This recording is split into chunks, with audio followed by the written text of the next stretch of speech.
Andito tayo sa napakahalagang bahagi po sa ating pananambahan, mga minamahal, na kung saan ito po ang pakikinig sa salita ng Diyos. Tayo po tumayo, ibigay po natin ang pagkakataon, our beloved co-preacher, Brother John Irana. Praise the Lord. Hallelujah. Tayo pwede malangin, minamahal. Hallelujah. Praise the Lord. O patigilan Diyos, sagpala naming Ama, mabanal ng Diyos na mga sa lahat malapay noon.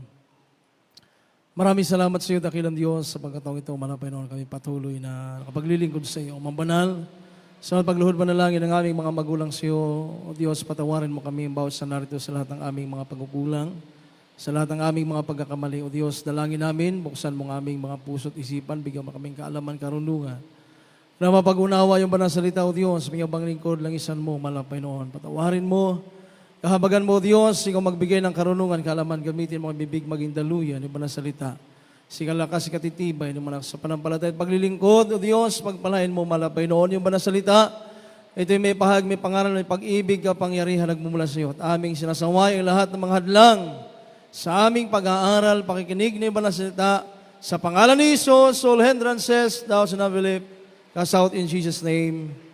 Amen. Praise the Lord. Hallelujah. Praise the Lord. Purihin ang ating dakilang Diyos, sinamahal. The highest praises, glory, honor, majesty belongs to our loving Savior, Jesus Christ. And I give double honor to our parents in the Lord. And we always cherish, remember the blessed members and teaching of the beloved Pastor Wilson Almeida, Assistant Pastor of Mama Dear, Linda C. Almeida. Praise the Lord. At ating pong pinabot ating greetings sa Almeida family, pinamahal, at sa ating mga beloved co-preachers, at beloved ordained preachers, pinamahal sa lahat mga katuwang kabalik at mga iglesia ng ating mga pinom, nagtog, mga awit. Sa gawain ng Diyos, maging sa ating mga webcast viewers, minamahal, at sa inyong lahat, minamahal kong mga kapatid, na narito kasama natin ngayon sa ating pagsamba, pagpupuri sa ating mahal na Panginoon. Minsan ang ating palakpakan, minamahal, ang ating dakilang Diyos na buhay, minamahal. Yung masiglang palakpak, praise the Lord. Amen. Parang di naririnig ng mahal na Panginoon yung palakpak natin, minamahal. Amen. Napakahina. Amen. Minamahal. Palakpakan mo ang Diyos. Amen. Praise the Lord. Minamahal. Lagi nating tatandaan, minamahal. Palakasin natin yung ating minamahal spiritual na buhay. Napakahalaga po niyan. Minamahal. Tandaan natin, minamahal. Remind ko sa inyo, minamahal. Nandito tayo para magpuri, sumamba sa mahal na Panginoon. Amen? So gagawin natin yung marapat na pagsamba, pagpupuri sa Diyos. Amen? Dahil minamahal, may mga prayers tayo sa mahal na Panginoon. Amen? So pag nakita ng Diyos, minamahal yung pagpupuri mo sa mahal na Panginoon, nakaabot sa langit, minamahal, sa trono ng mahal na Panginoon, then the Lord will pour out His blessings. Minamahal. Amen? Pagpalay ka ng mahal na Panginoon, tinuod na, minamahal. Amen? Eh kung magluya-luya ka, minamahal, pagdaig sa Ginoo, minamahal, hindi yung ka makadawat o pagpapala. Amen? You cannot receive any blessing, minamahal. Dahil ang hinahanap ng Diyos, tunay na mananamba. Amen? Amen? So, minamahal ating minamahal pag-aralan, minamahal yung tinatawag na goal. Hindi ko alam, minamahal, kung narinig na natin ito, may nakapag-aral na nito, minamahal, pero ito'y napaka-importante. Dapat, minamahal, sa isang tao, meron tayong goal, minamahal. Maging sa ating paglilingkod sa Diyos, importante ito, minamahal. Importanteng malaman mo, minamahal, kung ano yung goal mo, minamahal. Sa imong tumong, sa mga ba, may Cebuano? Sa imong tumong, minamahal. Mo nang buhaton lang nimo ang gagawin mo ang isang bagay, minamahal. So mayroon kang layunin, mayroon kang mithiin, may hangarin ka, may nais kang makamit, minamahal. Amen? So minamahal tayo, minamahal, alam ba natin yung goal natin? Kung bakit tayo naglilingkod sa Diyos, bakit tayo nagpapakahirap, minamahal. Dapat nandun tayo sa ating mga trabaho, sa ating mga hanap buhay, o kaya namamahinga tayo, minamahal. Dahil pagod tayo sa ating mga trabaho. Ngunit, narito tayo, minamahal, ginagawa natin ang kalooban ng Diyos dahil mayroon tayong goal. Amen? Kung hindi mo alam yung goal mo, minamahal, hindi ka magpapatuloy, hindi mo gagawin ang kalooban ng Diyos. Okay lang sa'yo, minamahal, na mag-absent, hindi magtapat sa pagbibigay, hindi magpuri sa Diyos. Sapat na sa'yo, minamahal, ang gawin mo, ang nais mo, minamahal. Minamahal, pag hindi mo alam yung iyong tumong, minamahal. Amen? Yung goal mo sa paglilingkod sa Diyos. Pero pag alam mo, minamahal, kung ano yung mithiin mo, ano yung goal mo, minamahal, kung bakit mo ginagawa ang bagay na ito, minamahal, kahit kailan, hindi ka manghihina, hindi ka manlalata sa paglilingkod sa Diyos. Amen? Kahit kailan, minamahal, 101%, if you knew the goal, kung bakit ka naglilingkod, minamahal, bakit ka nagpapakahirap, bakit kailangan isakripisyo mo, ang oras at panahon, minamahal, bakit ka narito, minamahal, bakit kailangan mong gawin ang isang bagay na ito? Kailangan mong tuparin, kailangan mong sundin, minamahal. If you knew the goal, lahat yan, minamahal, magagawa mo. Amen? Yung goal, minamahal, sabi ng Biblia, in biblical terms, minamahal, ito daw, minamahal, is to obtain. To obtain what God has promised to every believers who follow and do the will of God. Ito daw, minamahal, ay isang bagay na kailangan nating makuha. Kailangan nating makamit.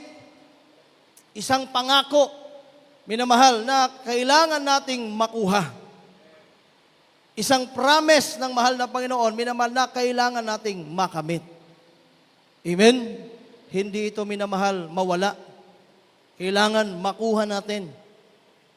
Kasi sayang yung buong panahon, minamahal, na iyong igugugol, minamahal, sa pagsunod, paggawa sa kalooban ng Diyos, tapos hindi mo naiintindihan yung ginagawa mo pagdating ng takdang oras, pagdating ng mahabang panahon, minamahal, manlalamig ka na, manglalata ka na sa paglilingkod sa mahal na Panginoon. Lalo na pag mayroon ng dumating sa iyo, minamahal, na mabibigat na mga pagsubok, minamahal, mabibigat na pagsubok na di mo mawari, na parang di mo na kaya. Pakiramdam mo, minamahal, nag-iisa ka na lang. Amen? Pero kung itong salitang ito, minamahal, nasa iyong puso, nasa iyong isip, alam mo ang salitang ito, minamahal, kahit gaano kalaki ng unos,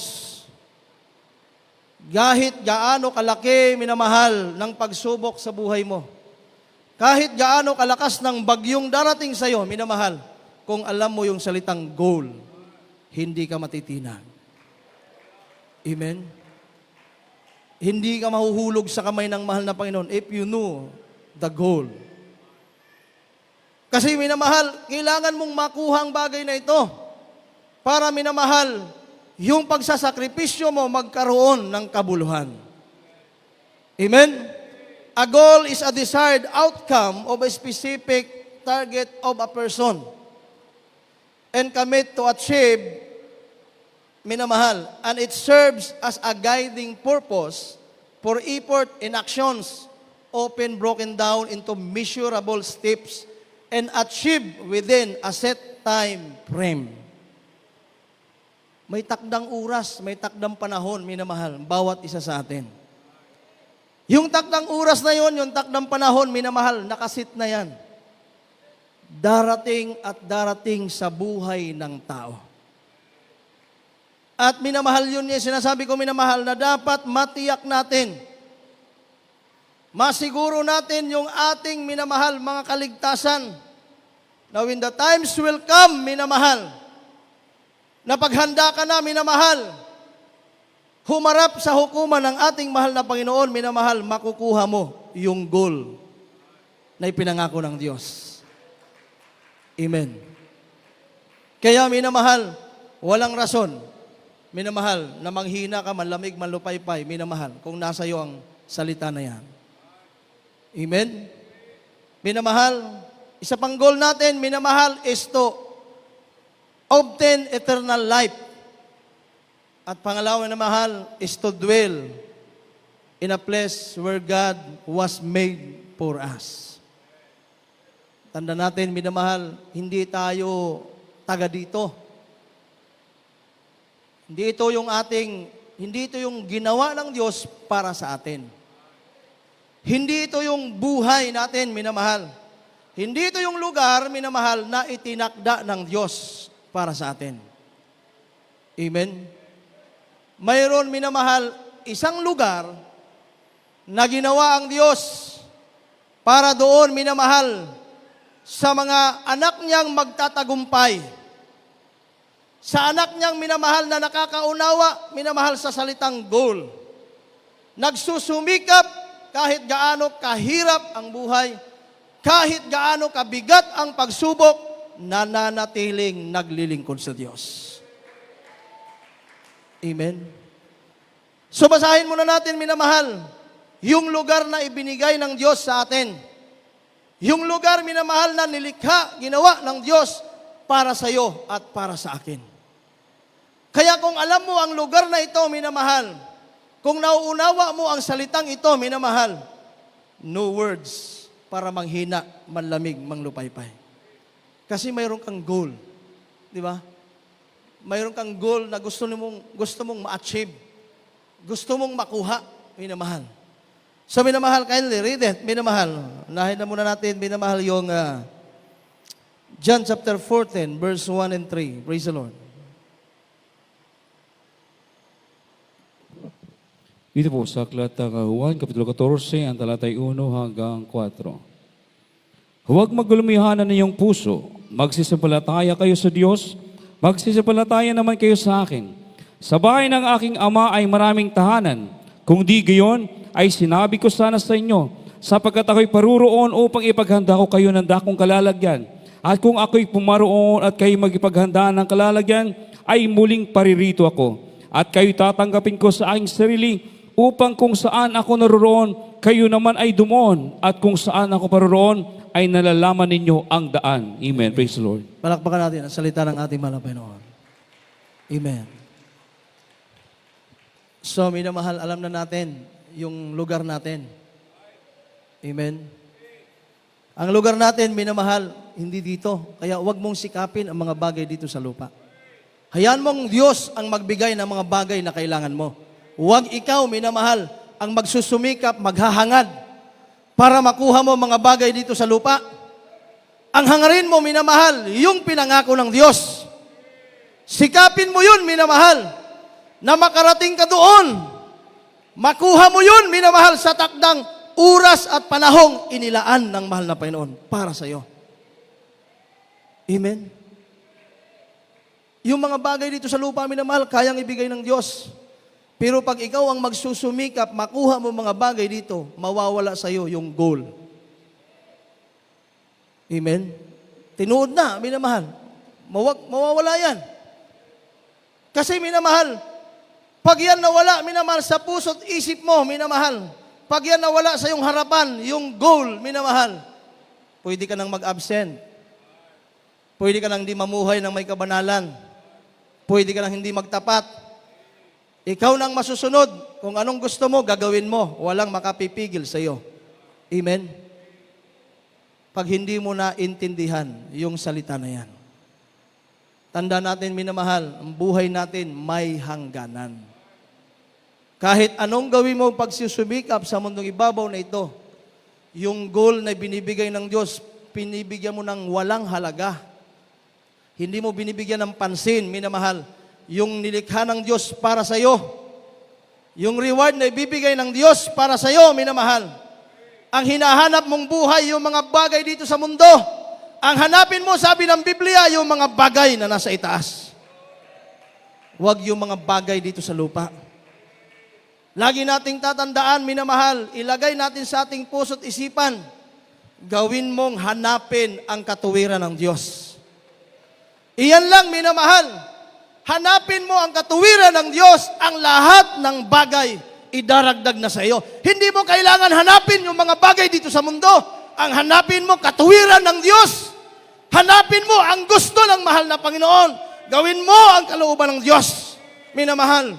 At ang Diyos mismo, yung mga bagay na ninanais mo dito sa lupa, mga bagay na nakikita mo rito, minamahal, unti-unting ibibigay sa iyo ng mahal na Panginoon. If you prioritize the goal, Pag hindi mo ginawang prioritize yan, minamahal, mawawala ka sa paglilingkod. Alam mo yung mananakbo, sa laro, minamahal, meron silang goal. Lahat ng manlalaro, minamahal, lahat ng, halimbawa, yung tumatakbo, minamahal, yung mananakbo,